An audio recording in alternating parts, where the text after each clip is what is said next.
Okay, so I'm gonna do a quick test today comparing round downrigger weights to stick or pipe downrigger weights. These are both 6-pound downrigger weights. This one is a 6-pound lead downrigger weight, and this is a 6-pound steel downrigger weight. And I'm gonna see what are the differences on these in terms of blowback, and also discuss a little bit about how snaggy each of these might be.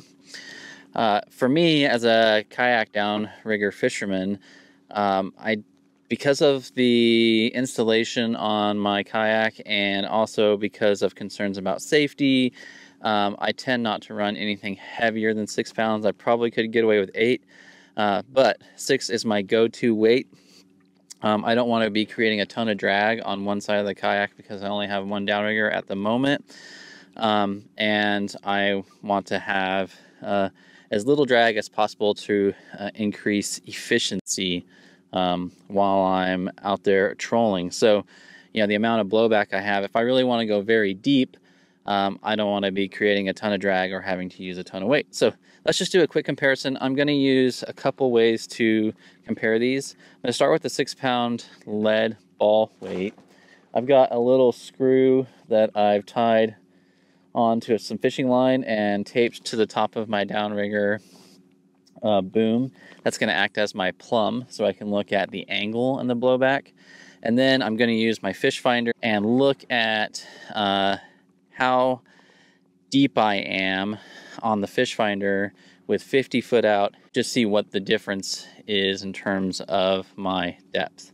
So let's go ahead and get started with the downrigger ball. Okay, so I've got the downrigger weight, the round lead one, just at the surface here.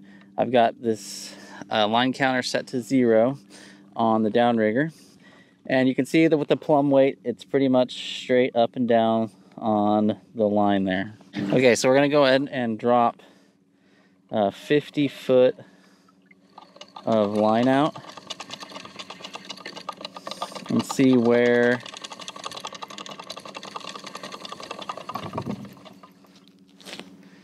we're at.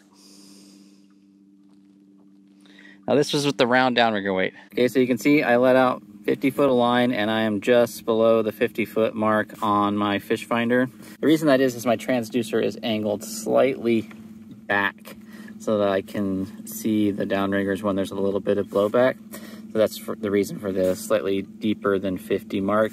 But you can see I'm right down at 50 foot. This isn't the absolute depth. We're going to do a comparison. So just remember that at 50 foot on there with the round downrigger weight, we're just below that 50 mark. Let's go over here and look at the angle. You can see there's a pretty strong angle there between the plumb line and the downrigger line. Now we've seen the round downrigger weight at 50 feet. I'm going to bring it back up.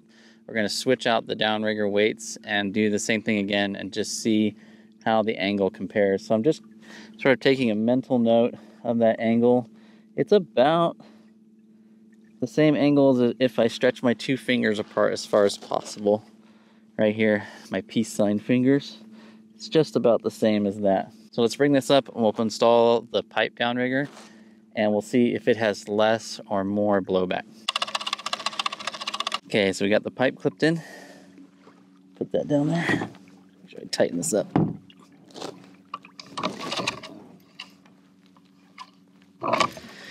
Okay. So we got the pipe just at the top of the water. I'm gonna let 50 feet of line out. Okay, there we go. Okay, one thing that's immediately apparent to me with 50 feet of line out is that the blowback is significantly less. If I put my finger down there, it definitely feels like there's a much more acute angle between the plumb and the line.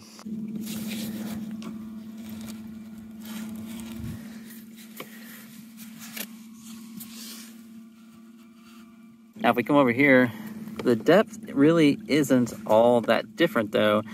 So it's maybe only accounting for maybe a few feet more than with the round weight. So is there a major difference between a round downrigger weight and a pipe downrigger weight? Not really. I mean, there is a little bit less blowback, and maybe that might make a difference over 100 feet, 150 feet. But, you know, at that sort of 50 to 70 foot range that I'm typically fishing at, it's not making any difference at all. Maybe it's because most of the pipe weights out there are just made from solid steel bars like this, and are thus have a bigger surface area because they're lower density compared to lead downrigger weights. But one thing that is clear to me is that I'm way less likely to probably snag up on the bottom if I was to glance the bottom with either of these. A round downrigger weight might stick a little better than a stick one, which is likely to drag a little bit more. And that is what I've heard about pipe downrigger weights, is that if you get hung up in some trees or something like that, you're more likely to get it out than a round downrigger weight. So there's really no advantage to going with the pipe jigs. I just didn't see any advantage to it other than maybe there might be a little bit less snaggy. But otherwise, you know, the cheapo lead downrigger weights that are round are probably just fine. All right, I'll see you next time out on the water. Just remember, fish smarter, not harder. Bye, guys.